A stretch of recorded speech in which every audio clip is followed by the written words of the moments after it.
নমস্কার, এশিয়ান টাইমসের পর্দায় আপনাদের স্বাগত। সাথে রয়েছে আমি সুস্মিতা। চলে যাচ্ছি আজকের এক বিশেষ গুরুত্বপূর্ণ সংবাদে।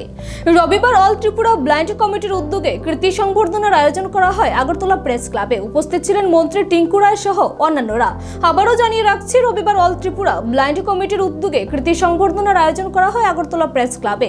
উপস্থিত ছিলেন মন্ত্রী টিঙ্কু রায় সহ অন্যান্যরা। বলছিলেন আমাদের মাননীয় লায়ন্স ক্লাবে সভাপতি বলছিলেন যে আমাদের এখানে এই ধরনের দিব্যাঙ্গ ভাই বোনদের জন্য একটা যদি গ্রাউন্ড তৈরি করা যায়।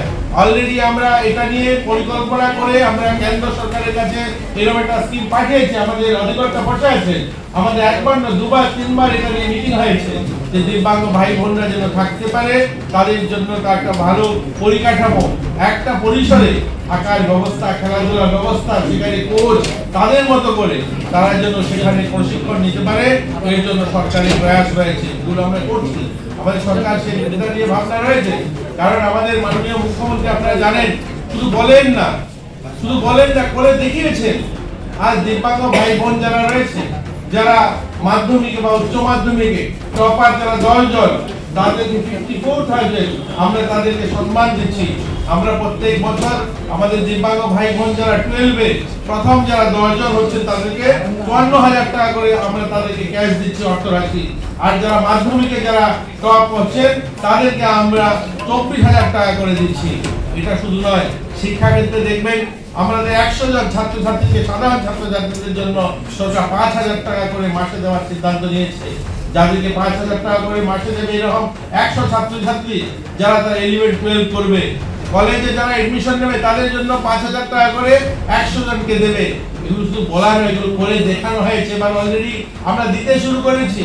আমাদের স্পোর্টস দপ্তর আমাদের দিব্যাঙ্গ ভাই বোন ছাড়াও এমনিতেও যারা দিব্যাঙ্গ ভাই বোনও যারা ন্যাশনাল লেভেলে বা ইন্টারন্যাশনাল লেভেলে যারা গোল্ড মেডেল দিচ্ছে তাদেরকে আমরা 1 লক্ষ টাকা প্রতি বছর, যারা সিলভার দিচ্ছে তাদেরকে 50,000 টাকা, যারা ব্রোঞ্জ দিচ্ছে তাদেরকে 25,000 টাকা আমরা দিতে শুরু করেছি। এগুলো শুধু মাইকের ভাষণ নয়, এগুলো আমরা 2 বছর 3 বছর ধরে করছি, এগুলো আমরা দিচ্ছি তাদেরকে।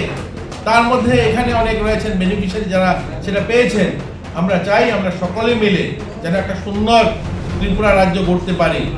আমরা একটা বৈভবশালী ভারত যে আমরা কল্পনা করছি, সেই বৈভবশালী ভারত যেন সকলে মিলে নির্মাণ করতে পারি। সকলের প্রয়াসে সেটা সম্ভব হবে।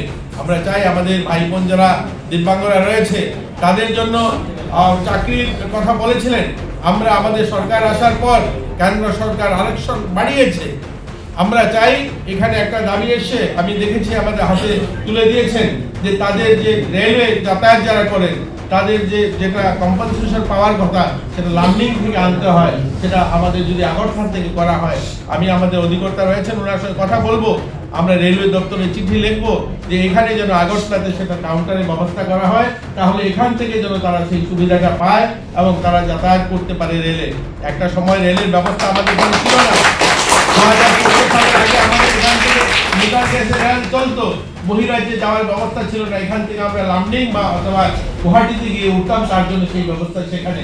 এখন যেহেতু আমাদের আগরতলা থেকে গোটা দেশে অনেকগুলো রেল চলাচল করে, অনেকগুলো রাজ্যে বড় শহরে, হায়দ্রাবাদ হোক, মুম্বাই হোক, দিল্লি হোক, কলকাতা হোক, গোটা ভারতবর্ষে বিভিন্ন জায়গায় এখান থেকে রেল যাতায়াতের ব্যবস্থা হয়েছে।